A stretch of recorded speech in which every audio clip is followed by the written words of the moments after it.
Hi, welcome to our 2015 used Hideout 26 RLS. We're going to start right in the bumper here, just right in the end. Pull that cap out, reach in a little bit, and get your sewer hose in there. Just this sewer hose, once fully extended, is about 20 feet long. Just take note of the 2 ears in the adapter here. That's how we'll be hooking it up to your sewer system. And we're just storing it in the bumper there just to keep things that little bit cleaner, that little bit fresher. Just not smelling that thing all the time.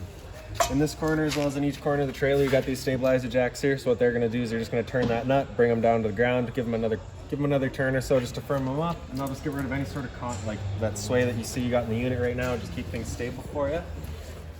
Making our way down the side. Got your sewer system right about here. They're labeled by those 2 stickers there. So straight down here, the one on the left is your black tank, the one on the right is your gray. If you ever get those switched around, the small pipe is for your gray, the big pipe is for your poop. All right, so the black tank is for your toilet, so typically going to be your dirtiest water. We're going to dump that black valve first. Once that black valve is done, we'll come over to the gray and dump that last to help keep that hose as clean as possible. Towards the front, we got one under your storage compartment here, so you can see this customer has come through and loaded it up with some of their things already. Yeah. That does see straight through to the other side and is also accessible from underneath your bed. Yeah. So this box here has got your battery inside of it, so as long as you're plugged into that short cord in the back or your 7-pin into your tow vehicle, that battery is charging for you. Also, you can see we've installed the hangers for your weight distribution set there. Might need adjustment once you're here to pick it up, but it is there. 2 little knobs there, just open up that flap here, get access to your propane tanks. All right, I'll just pull it off. And then in the back here, you can see you got that changeover, that arrow's pointing over to this tank, letting us know that we're running off of this tank. So we're just gonna open up that guy there. And then you got an indicator down here that should be green right now. If it would ever go red, it's just letting you know that this tank's gone empty. At that point, you'd be closing it off, flipping your arrow over to the other tank, and running off of this one while you get the other one changed and filled.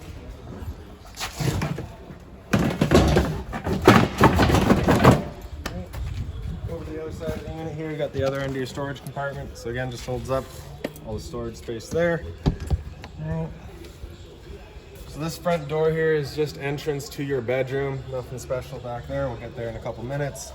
This here would be a hanger for your television. So it basically just slides into there, locks down into place, and that's that. Down below it is a cable and satellite outlet for it. And beside that is a power outlet. GFI protected, so if it ever doesn't work, there's a little reset inside that we'll get to in a couple minutes.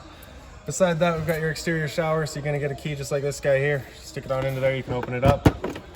And there we go. So you got about a 3-foot hose once it's pulled out completely. A standard head, hot and cold water, of course. So if the dog's out getting muddy, you can spray him off before he gets inside. Now you will notice there's currently pink coming out of this right now. That is antifreeze. The unit is currently winterized. All right. So close that off. All right, this right here is just a service port for your fridge. Nothing back there for you to worry about. And that little hose there, just a little drain, just that water doesn't go filling up inside the fridge there. The 2 exterior speakers here, as well as this flap here. So of course, propane stove is putting off fumes whenever you're using it. So you just wanna make sure that this flap here is opened up and your fan inside is turned on. All right, make sure that's open. All the air can make its way out, and that's that. When you're going traveling, you just got these little tabs on either side. Just hold it closed for you. Exhaust for your furnace here. So of course, if you're ever running your furnace, you just make sure that's not blocked off. It does get hot. Right, and then your fresh water connection here. So you're just gonna pop that cap out of there, take your water hose, stick it into there, turn on the water, and that'll fill up your fresh water tank. The drain for it is right down here. So that little black valve there, you can see that's opened up right now. We are currently empty. And close that off and fill it up. You know that tank is full once it starts spitting water out of that vent there. Right beside it's your hot water tank, so you just get that keyway there, just line it up, and you can pull it all open. All right, controls for turning it on, just down in the bottom corner there, you've got your switch for electricity. And then before you ever turn it on though, you just wanna hit that relief valve right there. Just make sure that a little shot of water comes out before you turn it on. Like I said, it is currently winterized, so this is empty right now, all right?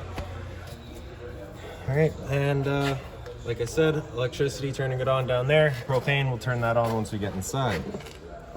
Just line up the 2 little tabs in the bottom there, and then you can press it back into place, lock it back down with the keyway, and there you go. Your rear entrance, we'll be using that in a minute here. And then in the back of the unit, you just got that ladder there, so you can get up top, check all your seals, stuff like that. City water connection here, so you just pop that cap out of there, take your water hose, stick it into there, turn on the water, and that'll pressurize the lines throughout the unit. Right down below that is a black tank flush. So you may notice over time you've dumped your black tank. You know for a fact it is empty, but your monitor panel is still reading 1/3 or 2/3, whatever it may be. Typically that's some debris inside of your tank just hanging between the probes, just causing that misread. So what you can do is you just take your water hose, stick it into here, open up that black valve, turn on the water, and that'll just flush out that tank, getting rid of any sort of debris that might be causing that issue. Beside that, we've got your power cord here, so that'll just pull straight on out of this hole here. Standard 30 amp end, most campsites are gonna have that. You can plug straight on in and you're good to go. We do also provide you with a 15 amp adapter, so you can go from the 30 down to a 15 for a standard household outlet. That way you can charge your batteries or run your fridge at home. Cable and satellite inlet right there. And then really that's about it for outside. So we'll make our way into the back door here. So for your assist handle, same front and back. Sorry, just got it in the back here. Just up 90 degrees, falls into place. All right. Then we'll open up the door. So the door here is on its own little gas strut there, so it's just gonna kind of open to 90 and stay there. And then we can just grab our step and pull it on out. And flip that last step on over as well. Make our way inside. So when you first get in, right in on your left is your fire extinguisher. So standard, pull the pin, point, and shoot. Right up on the wall here, on the right, we've got your living room lights, and on the left, we've got your entryway light. To the very left here, you've got your slide out room. Press and hold out, and that slide will make its way out.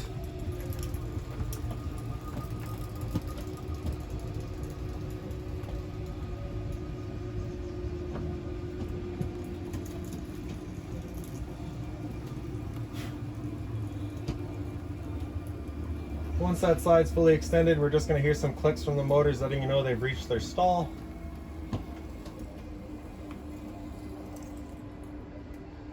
And that's that. All right.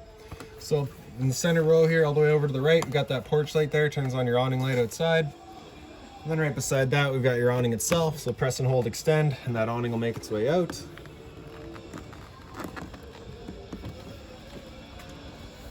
And once that awning's fully extended, you're just going to see a little white flap come down, and then you'll also see the black of the metal tube.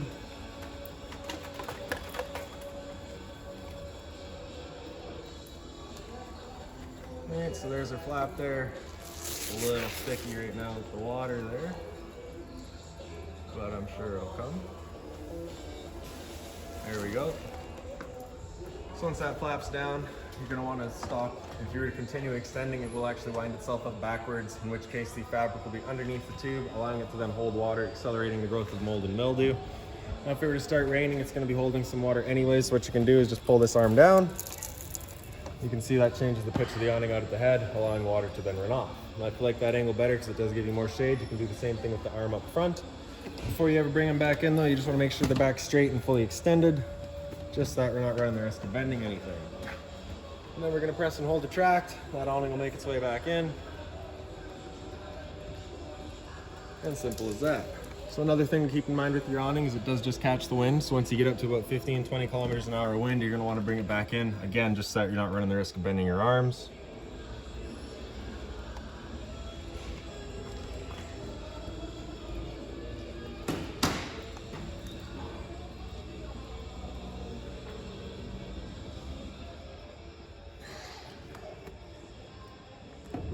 There we go. In the center here, you've got your water pump. Just turn that switch on, turns on your water pump, drawing out of your freshwater tank to pressurize your lines. And then on the center left here, we've got your water heater, so that's on with electricity. All right, and then to the left there, that's it with propane. So if it ever doesn't fire up on propane, you're just gonna get that little red light there letting you know it hasn't. At that point, you're just gonna turn it off and back on to reset it.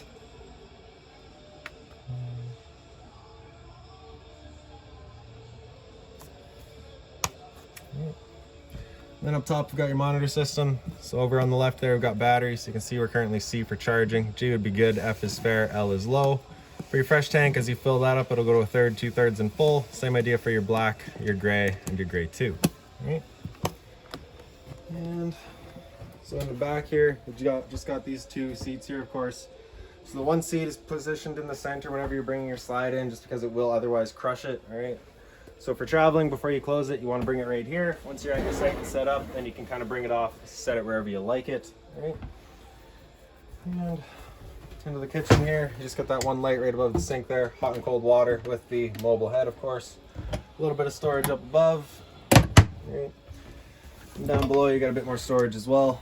Access to your hot water tank and your water pump for winterization is just right behind this panel here. All right. Then over to the side, you got a G5 protected outlet up top, a couple of drawers here, and down below is also your central vac. So you just slide that guy over to the right, stick your hose into there, turn it on, and there you go. For your microwave, pretty standard, just like home, not much I'm going to teach you there. And if you remember that flap outside, that's what you want open whenever you're running this fan here. Then for your stove, we're going to start with the back left, turn it over to light, hit it with a lighter, and you can see she fires right up. When you first get out to your campsite, especially if it's been a while since you've used the trailer, it can take a minute just to clear all the air out of the propane lines. It may take a minute to fire everything up. If that's the case, you're going to want to start with this center one here, as that is a high output. It'll just clear the air out as quick as possible. And then same thing, just hit me with the lighter there. Once we're done, just back to off, and there you go. For your stove, you're just going to open that up, take that knob there, turn it over to pilot, and press and hold. And then right in the back, once you get the lighter there, you can see that little pilot light gets going. Once you get it going, you just want to hold that knob in for another couple of seconds, then you can release and it'll hold itself. Then you can just turn it up to your desired temperature, and she fires right up. Once we're done, turn it back down to pilot, and it'll hold just the pilot light for you. However, if you're going traveling or leaving the trailer for a while, you just want to make sure that's right off. Down below is just kind of a return air for your furnace. You just want to make sure that's not blocked off when you're running your furnace. To the side of that, we got your converter here, so just press the top and center, pops on open. Get all of your breakers down the middle here. Whenever a breaker breaks, it'll sit in the middle, so just turn it off and then back on. And then on the right side, you got all of your fuses. If a fuse were to ever pop, you'll get a little red LED right beside it, letting you know exactly which one went. For your fridge, you get the power button just on the left side there. All right. If you're running on auto, it's going to first use AC power. If AC power is taken away, it'll automatically flip over to gas. And if it doesn't have gas either, it'll try run on DC power, which will be just off your battery. Hit mode here, and you can kind of just press and hold, and it'll cycle through its different modes there. Right.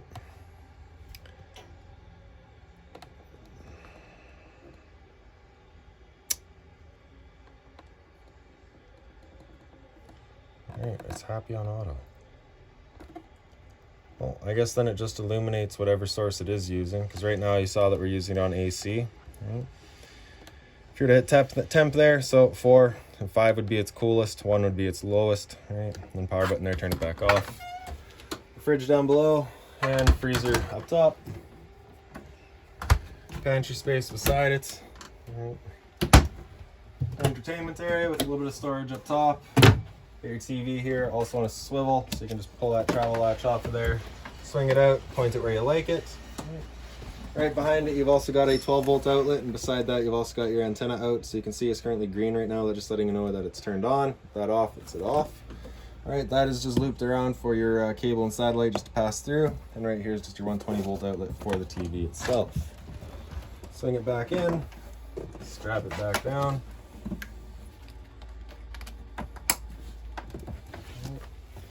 Down below that, we got your stereo here. So the power button top left there turns it on. Right. Hit FM, AM, it'll just cycle through all of your bands there. Alright, so you get the 2 AMs and 3 FMs. Bluetooth connected to your phone. Auxiliary right in the down bottom there. DVD, USB, so USB and then DVD of course. Excellent little stereo, very straightforward. Speaker set A, I believe, is your inside set. Speaker set B is your outside set. Power button, turn it back off. A little bit of storage down below. Little charging center in here, so you get the 12-volt outlet there, as well as a couple of USB outlets, and then just the remotes for both the stereo and the TV. Little white box right beside it, just an LP detector, so propane's heavier than air. It'll sit on the floor, this guy will detect it and start going off just like your smoke detector would. Smoke detector's right above our head right here. There we go. Light in the hallway here, just on its own center switch, turn it on. Then we can get into the bathroom here. Light switches up on the wall there. Some medicine cabinets here, you get all of that. Hot and cold water at your sink, of course. A little bit of storage down below, just being mindful of our drains. We don't want to be breaking any of that. GFI protected outlet here as well, so test on the bottom, reset on top. Your shower, you got hot and cold water, of course, and right up above that, we got your roof vent. Just turn that knob to open it up, and then the switch in the corner here turns on the fan. And then the toilet with the flusher just on the right side there. It is porcelain, so. And I'll come up to the hallway. We've got our thermostat here. So in the bottom left, we've got our kind of, what we're looking for, our system demand. So we're gonna go to heat right now. And for heat, we're gonna leave it just in auto. If you run it on, it can run the air conditioner as well as the furnace vent at the same time, which just defeats the purpose. So we'll select our temperature there, and that'll fire up the furnace. Furnace will be moving its air through the floor registers. Okay. Shouldn't get much of a smell, but if you do get a smell the first couple of times you use it, it's just a new furnace smell. Nothing I can really help you with there, other than promise it'll go away eventually. So once we're done with heat, slide it back to off on the center right. Center left is fan, so that's where we'd be selecting either our low or high just to run the fan. Otherwise, like I said, just staying in auto. All the way over to the left, select your temperature, and that'll turn on the air conditioner. With the AC going, you basically got two different options. You can have these louvers here open, in which case we're dumping all of our air into the living room here, or you can close them off and it'll start using all of these ceiling ducting to move its air. While we're here, you got your antenna here as well. So just got that knob there, just turn that to open it up. Once it's up all the way, it'll just kind of stop, just like that. Then you can pull down and just kind of turn it, looking for your best signal. Wherever you find your best signal, you can leave it right there. Before you go traveling and bringing it down though, you just want to make sure these two arrows here are lined up. And then you can bring it down, just ensures that the little channel that it sits in is lined up properly. All right, there we go. So we'll just turn that to off now. Going through the doorway here, we got your front bedroom. So the center switch there for your lights. Up on the wall here, you do have a TV backer, as well as a cable and satellite outlet and a power outlet for it. A little bit of closet space on either side, as well as the space across the top there. Again, another light there, center switch, and then identical closet space over on the other side. If we pick up the foot of the bed, we do have the little storage space in here as well. And a little strap here, just pull up on that, kind of gives us a little bit of access into your storage compartment down there. I believe it's the same thing on the other side. And lastly, would just be these two things here. We've got your carbon monoxide up top here. And then for your emergency exit, you're just taking that red tab, pulling out the screen, and then taking this handle here, throwing it outside, and hopping on out. All right, so I do believe that's about it for this guy. If you've got any other questions on the unit, please feel free to give us a call, 204-237-7272.